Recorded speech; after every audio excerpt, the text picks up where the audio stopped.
Hi,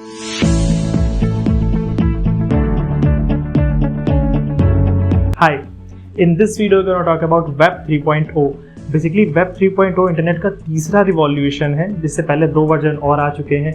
अभी internet 3.0 क्या है, इसकी नीड क्यों पड़ी, क्या प्रिंसिपल है, क्योंकि काफ़ी सारे रिसर्चर्स और एक्सपेरिमेंट ऑलरेडी इसके ऊपर चल रहे हैं। इसको समझने के लिए सबसे पहले ये समझना पड़ेगा कि वेब 1.0 और वेब 2.0 क्या होता है। देखो 1.0 बेसिकली स्टैटिक पेजेस वाला एरर था, जिसमें जो इंटरनेट का यूज़ था वो बस और बस इंफॉर्मेशन कंजप्शन के लिए किया जाता था। जैसे आज भी आप देखते हो कुछ गवर्नमेंट वेबसाइट्स होती हैं, कुछ स्कीम्स वाली वेबसाइट्स होती हैं, सिंपल सी अगली लुकिंग वेबसाइट होती है, उसमें सिर्फ और सिर्फ एक इन्फॉर्मेशन होती है जिसे आपको कंज्यूम करनी है। इससे ज़्यादा वो इंटरेक्ट यूज़र के साथ करती ही नहीं है। वो जो टाइम था ना जब इंटरनेट का सिर्फ और सिर्फ इतना ही यूज़ हुआ करता था, उसको वेब 1.0 बोला करते थे। वो काफ़ी पुराना एरर था। बेसिकली उसमें एक मोटा मोटा प्रिंसिपल समझ लो कि उस टाइम पर जो यूज़र था उसको कुछ 2-4 घंटे इंटरनेट से कुछ काम पड़ता था, वो अपना डे टू डे कुछ काम करता था और फिनिश करके उसके बाद घर चला जाता था। ओके, सो वेब 2.0 की नीड कब पड़ी? देखो जब यूज़र 24/7 इंटरनेट से कनेक्ट रहने लगा ना, जब ये स्टैटिक छोड़ करके डायनेमिक वेबसाइट्स आने लगी, कुछ एनिमेटेड वेबसाइट हो गई, cloud, Facebook, WhatsApp, 24/7 user connected रहना चाहता था, स्मार्टफोन्स आ गए, क्लाउड हो गए। इवन आज की डेट पे भी अभी हम वेब 2.0 की एकदम एज पर ही हैं। अब हम ऑलमोस्ट वेब 3.0 पे जंप इन करने वाले हैं, बट अभी हम वेब 2.0 ही यूज़ कर रहे हैं। और ये जो बेसिकली वेब 2.0 है, इसकी क्या कुछ रीजंस हैं जिसकी वजह से वेब 3.0 की नीड पड़ी। सी वेब 2.0 में बेसिकली जैसे जो बड़ी कंपनीज हैं, गूगल, फेसबुक, व्हाट्सएप, ये मार्केट में जैसे जैसे आए, गूगल के आपको याद होगा, अगर आप लास्ट 10 ईयर का जो पूरा इसका मार्केटिंग एरा है गूगल का, अगर आप देखोगे, पहले गूगल कैसे आया था, इसके सिंपल प्रोडक्ट आते थे। एक जीमेल के लिए एक सेपरेट कंपोनेंट था, हैंगआउट का एक सेपरेट कंपोनेंट था, और कुछ अलग हुआ करता था। और इसी तरीके से हर एक यूज़ के लिए, अगर आपको ऑफिस के लिए यूज़ करनी है तो उसके डॉक्यूमेंट और वो सारे कंपोनेंट अलग थे, घर के लिए यूज़ करने हैं तो उसके अलग हैं, स्टडी के लिए अलग हैं। लेटर ऑन जैसे जैसे हमने डिमांड बढ़ाई सेंट्रलाइज होने के लिए, बेसिकली वेब 2.0 के लिए आप ये याद रखना, ये इसका प्राइम प्रिंसिपल है कि वेब 2.0 में हमने जो डिमांड करी वो सेंट्रलाइजेशन की डिमांड करी, और कैसे वो आगे बढ़ करके हमारे लिए दर्द बन गया वो मैं आपको एक्सप्लेन करता हूँ। देखो जब सेंट्रलाइजेशन की डिमांड हुई ना, तो पिछले 10 साल का आप रिकॉर्ड अगर उठा करके आप गूगल का देखोगे भी, तो पहले जीमेल का एक अकाउंट हुआ करता था, हर एक अलग चीज़ के लिए अलग अलग अकाउंट होता था। हम लोगों ने डिमांड करी कि नहीं भाई, ये बार बार ये हमें हर एक डिफरेंट कंपोनेंट को यूज़ करने के लिए डिफरेंट एक जीमेल आईडी नहीं चाहिए, हमें एक सेंट्रलाइज अकाउंट दीजिए जिससे हम कंप्लीटली गूगल की सर्विस को यूज़ कर सकें। बिल्कुल ऐसा ही हुआ।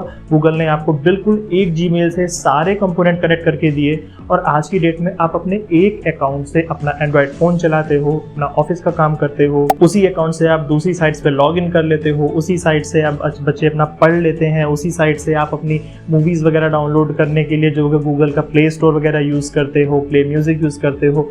एक एक चीज़ यूज़ करने के लिए सिर्फ एक अकाउंट है जिसे आप कंप्लीटली यूज़ कर रहे हो। Now just suppose a situation, कल की डेट में अगर गूगल आपके पास एक डिमांड लेकर के आता है कि अगर आपको आज से जीमेल यूज़ करना है तो आपको 1000 रुपीज़ पर मंथ का चार्ज देना पड़ेगा। अब आप बताओ क्या करोगे इस सिचुएशन में? अब इसे आप डिनाई नहीं कर सकते, क्योंकि आपने होल अपना जो सिस्टम है वो इसी तरीके से डेवलप किया हुआ है कि सब कुछ जीमेल से कनेक्टेड है। चाह कर के भी आप चाहो या ना चाहो, आपको 1000 रुपीज़ पर मंथ का चार्ज पे करना ही पड़ेगा। ये होता है सेंट्रलाइजेशन से। जो सेंट्रलाइजेशन हम डिमांड करते जा रहे थे, आज आगे आकर के वो हमारे लिए किस तरीके से दर्द बन गया। इसका अगर आपको ये लग रहा है कि मैं हाइपोथेटिकल एग्जांपल दे रहा हूँ, लाइव एग्जांपल कुछ दिनों पहले व्हाट्सएप का आपने सुन रखा था, प्राइवेसी को लेकर के कितना मैटर हुआ था, और व्हाट्सएप ने क्लियरली मेंशन कर दिया था कि देखो अगर आपको व्हाट्सएप यूज़ करना है तो आपको हमारे टर्म्स एंड कंडीशन को फॉलो करना पड़ेगा, और अदरवाइज आप व्हाट्सएप यूज़ नहीं कर सकते। अब क्योंकि हमने अपना होल इकोसिस्टम व्हाट्सएप के अराउंड ही बिल्ड किया था, लोगों से बातें करना हो, डे टू डे ट्रांजेक्शन करना हो, हम व्हाट्सएप से ही करते थे, इसलिए हमें वो एक्सेप्ट भी करना पड़ा। सेंट्रलाइजेशन सबसे बड़ा एक इशू है जिस वजह से हमें वेब 3.0 को इंट्रोड्यूस करना पड़ रहा है, जिसकी वजह से इतने एक्सपेरिमेंट हो रहे हैं। रीज़न इसकी आप देख रहे हो कि आपका असेट आपका है, फ़ोन आपने एंड्रॉयड अपना 10,000, 12,000, 15,000 कितने का भी खरीदा, ऑपरेट हो रहा है पूरा का पूरा जीमेल के थ्रू। अगर आपसे वो जीमेल अपने रिक्वायरमेंट कुछ भी लगा देता है, आपको मानने ही पड़ेगा। आपका ऑफिस उसके अराउंड बिल्ड हो चुका है। सेम एज आप फेसबुक यूज़ करते हो, व्हाट्सएप यूज़ करते हो, जितनी भी ये बड़ी टेक जॉइंट कंपनीज हैं, ये सारी की सारी आपको इस तरीके से ट्रैप इन करके रखा हुआ है कि ये सिंगल नोड कंपनीज हैं। अगर आपको यूज़ करना है तो आपको इनकी रिक्वायरमेंट्स को फुलफिल करना पड़ेगा, अदरवाइज कोई अदर चांस ही नहीं है, फिर आप इसे यूज़ ही मत करो। ये जो एक आपको एक बाउंडेशन मिलती है ना सेंट्रलाइजेशन की वजह से। नाउ सी जो वेब 3.0 है बेसिकली वो 3 प्रिंसिपल के अराउंड बिल्ड हो रहा है। जो 3 मेन प्रिंसिपल है वो सबसे पहला क्या है कि हमको किसी भी पोस्ट करने के लिए हमें कहीं भी अपने अगर जो व्यूज़ हैं उन्हें एक्सप्रेस करना है तो उसके लिए हमें गवर्नमेंट की परमिशन या किसी भी सेंट्रल अथॉरिटी की परमिशन की नीड नहीं होनी चाहिए। रीजन इज कि देखो अगर बहुत से लोग अभी इसमें बोलेंगे कि यार अगर ऐसे तो कोई अपने अपने मन से अगर पोस्ट करेगा तो फिर तो बड़ा इशू हो जाएगा, फिर तो कोई कुछ भी पोस्ट कर देगा। ये अगर आप वर्ल्ड वाइड लेवल पे देखोगे तो बहुत छोटी सी प्रॉब्लम है। डिस्पाइट दैट अगर आप इसके अपोजिट देखो कि अगर एक सारा का सारा कंट्रोल अगर गवर्नमेंट के हाथ में है, अगर वो ये ड्राइव कर रहे हैं फोर्सफुली, अगर ये ड्राइव करते हैं कि वो क्या चाहते हैं आप वही पोस्ट करोगे और अगर वो नहीं चाहते हो आप नहीं पोस्ट कर सकते हो। इससे पूरे के पूरे इलेक्शन भी स्विंग होते हैं और कैसे होते हैं वो आपको बेटर पता है। एग्जाम्पल के लिए आप अपने नज़दीकी चाइना देख सकते हो, जैक मा जैसा बिलियनियर आदमी और एक जरा सी बात बोलने के लिए उसका क्या हाल चाइनीज गवर्नमेंट ने कर दिया वो आपको ईजिली पता है और आपको पता ही होगा कि फिर वो बोलने लायक ही नहीं बचा, अब तो कहीं दिखता भी नहीं है। ठीक है, ये होता है बेसिकली सेंट्रलाइज होने से और ये होता है गवर्नमेंट के कंट्रोल करने से। सेकंड प्रिंसिपल, कोई भी एक बिग जाइंट कंट्रोलिंग नोड नहीं होना चाहिए, जो है वो ओपन सोर्स रहना चाहिए। लाइक अगर आपको गूगल है या वो आप फेसबुक है या व्हाट्सएप है, आपकी जो डे टू डे ट्रांजेक्शन है, आपको क्या डिसीजन लेने हैं क्या डिसीजन नहीं लेने हैं, आपका सोशल स्पेस कैसा रहना है कैसा नहीं, ये इन नोड्स के हाथ में नहीं होना चाहिए। Number 3, kill switch.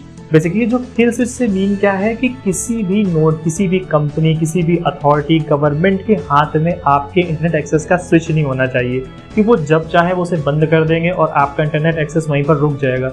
अगर आप देखोगे तो किसी भी दुनिया में कंट्री में आप देख लोगे, चाइना छोड़ देना, जो इंटरनेट है वो बेसिक फैसिलिटी के रूप में ह्यूमन बीइंग की एक बेसिक फैसिलिटी मानी जाती है। अभी उसका वॉयलेट करके जब जिसका मन करता है, क्योंकि कंट्रोल दूसरे के हाथ में, अब अपनी डिवाइस अपने कंप्यूटर अपने लैपटॉप लेके क्या कर लोगे जब इंटरनेट एक्सेस का स्विच ही किसी और के पास है। वो जब चाहेंगे जिस एरिया का चाहेंगे उस एरिया का आपका नेटवर्क डाउन कर देंगे और आप उसे बिल्कुल यूज ही नहीं कर पाओगे। अब बोलोगे कि ये कैसे पॉसिबल है, वेब 3.0 में भी क्या इंटरनेट एक्सेस ही कैसे गवर्नमेंट के हाथ से आप ले लोगे, जब इंटरनेट एक्सेस प्रोवाइड ही गवर्नमेंट करती है और ये कंपनीज ही तो प्रोवाइड करती हैं, तो कैसे एक्सेस ले लोगे वेब 3.0 में भी। देखो एक्सेस हमें नहीं लेना है। द थिंग इज कि इसके अराउंड एक ऑलरेडी एक्सपेरिमेंट मुझे आई गेस है तो शायद शिकागो या कहीं पर ऑलरेडी हो भी चुका है। वो एक्सपेरिमेंट क्या है बेसिकली कि एक कुछ घर के ऊपर, हर घर के ऊपर कुछ एंटीनाज इंस्टॉल किए गए और उस एरिया में पर्टिकुलर टावर इंस्टॉल किया गया। अभी अगर उस एरिया का internet completely government shut down कर भी देती है तो भी वो सारे के सारे घर आपस में कनेक्टेड हैं। उनकी कोई भी नीड होगी, चाहे उन्हें फोटो शेयर करनी है, उन्हें मैसेज करने हैं, उन्हें ट्रांसफर करने हैं, कुछ भी करने हैं, क्योंकि वो घर आपस में कनेक्टेड है, उनका अपना जो एक इंटरनेट है वो ऑलरेडी वहाँ पर एक्सेस है। तो किसी भी ऐसी गवर्नमेंट, किसी अथॉरिटी के हाथ में वो स्विच है ही नहीं कि वो उनका इंटरनेट रोक सके। ये एक बहुत छोटा सा एक्सपेरिमेंट था जो हुआ भी था, आप एक बार देख सकते हो, इसके ऊपर कई TEDx टॉक भी आपको मिल जाएंगे। तो ये जो बेसिकली मैंने 3 प्रिंसिपल्स आपको बताए, ये मेन 3 प्रिंसिपल्स थे जो कि वेब 3.0 को इवॉल्व करने में हेल्प करेंगे और उस तरीके से किस तरह से हमें वेब 3.0 में क्या मिलने वाला है। जो डिसेंट्रलाइज स्ट्रक्चर हम चाहते हैं वो पूरा का पूरा डिसेंट्रलाइज स्ट्रक्चर इन्हीं 3 पॉइंट पे डिपेंड है। अब मे भी हो सकता है शायद आपके मन में, किसी के मन में क्वेश्चन आ रहा होगा कि यार ये बार बार चाइना का नाम क्या ले रहा है, अपने नज़र उठा करके देखे तो आसपास हमारे भी होता है। तो वही तो बात है ना यार, नाम तो नहीं ले सकते ना, इसीलिए तो वेब 3.0 चाहिए। So yeah see you next video. Like, share और सब्सक्राइब कर दोगे तो अच्छा रहेगा। कमेंट या लाइक कर दोगे तो यार जो यूट्यूब की एल्गोरिदम है वो दूसरों को भी सजेस्ट कर देगी और लोगों को वीडियो देखने को मिल जाएगा और थोड़ा सा मोटिवेशन मुझे मिल जाएगा। Catch you in next video. I am Utkarsh signing out.